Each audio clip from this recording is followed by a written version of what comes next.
Paramount dropped this film on the same weekend as The Mandalorian and Grogu with almost zero marketing.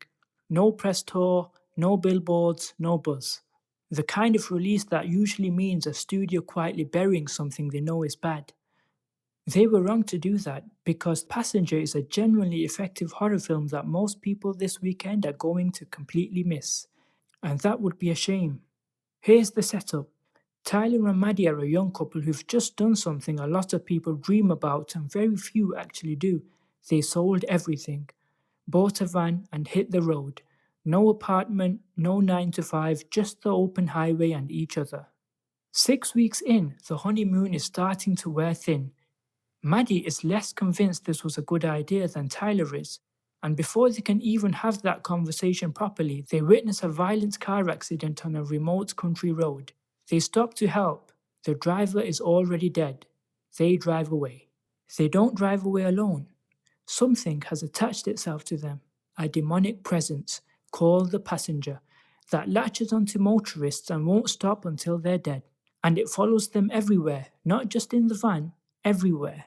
The film is directed by André Ovredal, the Norwegian director behind Scary Stories to Tell in the Dark and Troll Hunter, a man who genuinely understands how to build dread, and that understanding is exactly what elevates this above the average horror release. Let me start with what this film gets genuinely right, because there's more here than the quiet release would have you expect.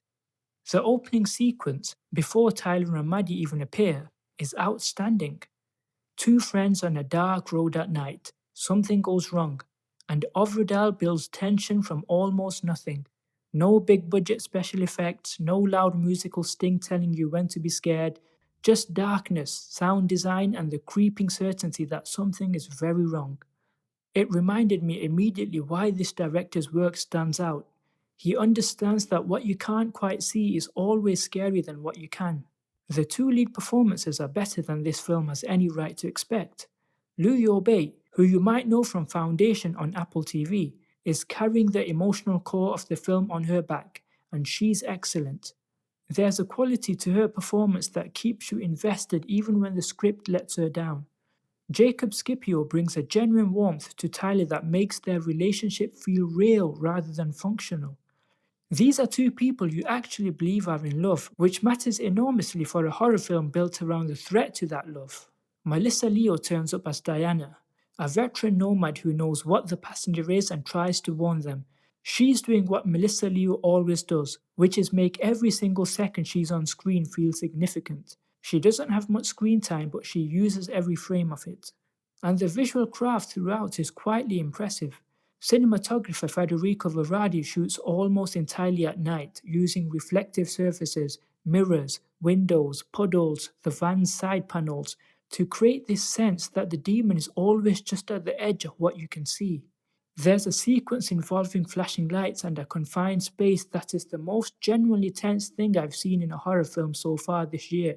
Ovredal knows exactly what he's doing with the camera. Now for the honest part, because it isn't perfect and you deserve to know that going in. The jump scares are too frequent and too telegraphed. Ovredal is clearly capable of the slow burn sustained tension approach.